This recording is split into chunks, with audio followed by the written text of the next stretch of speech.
ఇంకొకసారి గట్టిగా చెప్తా. అందుకనే దేవుని బిడ్డలారా, సాతానుని ఎదిరించే వారిగా మనం ఉండాలి, వానికి లోబడకూడదు. అప్పుడు నా దేవుడు నిన్ను చూసి సంతోషపడతాడు. ఇప్పుడు తన కుమారుని ద్వారా అంత అద్భుతం చేస్తే దేవుడు ఎంత సంతోషపడ్డాడో తెలుసా? దేవుని దూతలు వచ్చి ఇదిగో యేసు ప్రభుకు పరిచయం చేశాయి. అందుకనే దేవుని బిడ్డలారా, మన వాక్యం ఏంది? అమ్మా వాక్యము తండ్రి కుమారుని చూస్తాడు.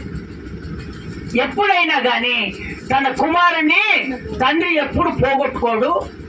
ఆయనను ఉంచవలసినటువంటి స్థితిలోనే తన కుమారుడు ఉండాలనే ఆలోచన తండ్రి కలుగుతుంది. కానీ తండ్రి ఎప్పుడు గాని కుమారుని మాత్రము కింది స్థాయిలో ఉంచాడు. అది ఉన్నా లేకున్నా, కష్టం చేసైనా, ఇప్పుడు ఉపవాసం ఉన్నాయినా అంటారు కదా, అమ్మ ఉండాలి కొడుకు ఉండాలని కొమ్ము పట్టుకొని అడుగొచ్చి పెడుతుంది అన్నట్టుగా.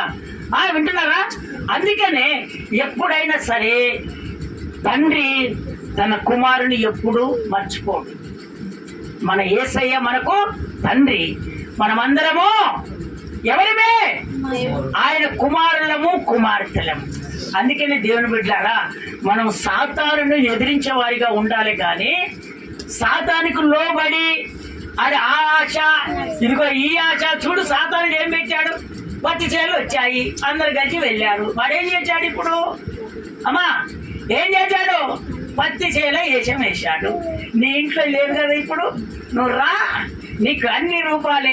ఈ ఒక్క రోజు పోతే ఇంకా 6 రోజులు కదా, నువ్వు అట్లా ఇట్లా. వాడు ఏం చేస్తాడంటే ఒకే రోజు ఏదో జ్వరం వచ్చిందో కిచెన్ గిండా, ఏం గుండె అది కిచెన్ గుండా, కిచెన్ వస్తే ఇవన్నీ తీసుకుపోయి అక్కడ పెట్టేస్తా.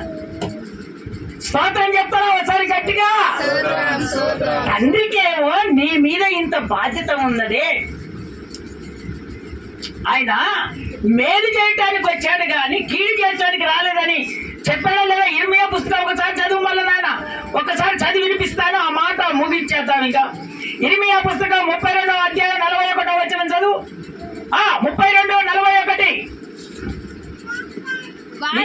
వారికి మేలు చేయుటకు చూడు, వారికి మీకు మేలు చేయటానికి వారి యందు ఆనందించుచున్నాను. నా పూర్ణ హృదయముతో, నా పూర్ణ హృదయముతో, నా పూర్ణ ఆత్మతో, నా పూర్ణ ఆత్మతో ఈ దేశములో నిశ్చయముగా వారి నాటెదను, వారిని ఖచ్చితంగా నాటుతాను. ఎవరైతే ఏం లేదురా నీకు, ఎవరైతే నీ స్థితిని మర్చిపోయారో, అరే ఎక్కడ పనికిరారు అంటోళ్ళనే నా దేవుడు ఏమంటుంది తెలుసా? అక్కడనే నాటుతాను. ఎవరైతే ఏమి లేదని అంటారే, మీరు పనికిరాడంటారే, ఆనే అక్కడ నాటి సమృద్ధి అయినటువంటి ఆశీర్వాదాలు ఇచ్చి అనేకుల తలలు కింద పడేటట్టుగా అక్కడ నాటుతానని దేవుడు చెప్తున్నాడు. నా ప్రభు నిన్ను ఆనందించటానికే ఈ భూమి మీదకి వచ్చాడు. వచ్చిన దేవుడు నిన్ను మేలు చేయకుండా ఎక్కడ ఉంటాడు? నీకు అనారోగ్యం ఉంటే ఆయన చూస్తూ ఊరుకుంటాడా? నీకు బాధలుంటే ఆయన చూస్తూ ఊరుకుంటాడా? నీకు ఇబ్బందులు ఉంటే ఆయన చూస్తూ ఊరుకుంటాడా? నీ పంట పైర్లు పండకపోతే చూస్తూ ఊరుకుంటాడా?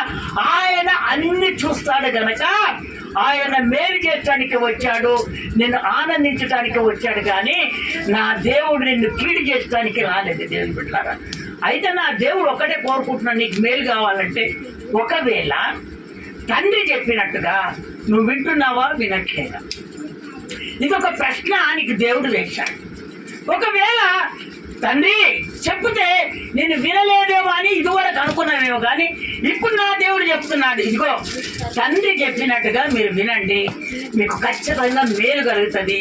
ఇదిగో ఎవరైతే మీ కుటుంబం ఆనందంగా లేదు, ఎప్పుడు గొడవ లేదు, సంపాదన లేదు, అంత ఇబ్బంది పడుతున్నారు, ఎంతమంది అంటున్నారో వాళ్ళ మధ్యలోనే నేను నాటి సమృద్ధిగా కలగజేసి వాళ్ళకు ఆశ్చర్యం కలగటట్టుగా దేవుడు మిమ్మల్ని నిలబెడతాడట. అందుకనే ఆయన తండ్రి చెప్పినట్టుగా మనం నడుచుకుందాము, ఆయన ఖచ్చితంగా మనకు మేలు చేస్తాడు. చూడు, కుమారుడు తండ్రి చెప్పినట్టుగా నడుచుకున్నాడు, ఆయన కుడిపార్చన కూర్చొని ఉన్నాడు. ఇప్పుడు స్తోత్రం చెప్తాను ఒకసారి గట్టిగా.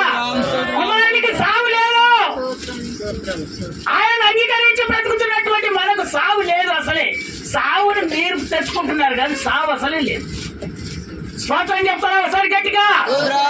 యేసు నామములో మీరు అనారోగ్యం చేత ఏదో పని అయిపోయింది అనుకుంటున్న వాళ్ళకందరికీ దేవుని శక్తి మహిమ ఆయన మేలు కలగజేసినట్టుగా అందరం నిలుమొక్కల మీద ఉండి మనం తీర్మానం చేసుకుందాం.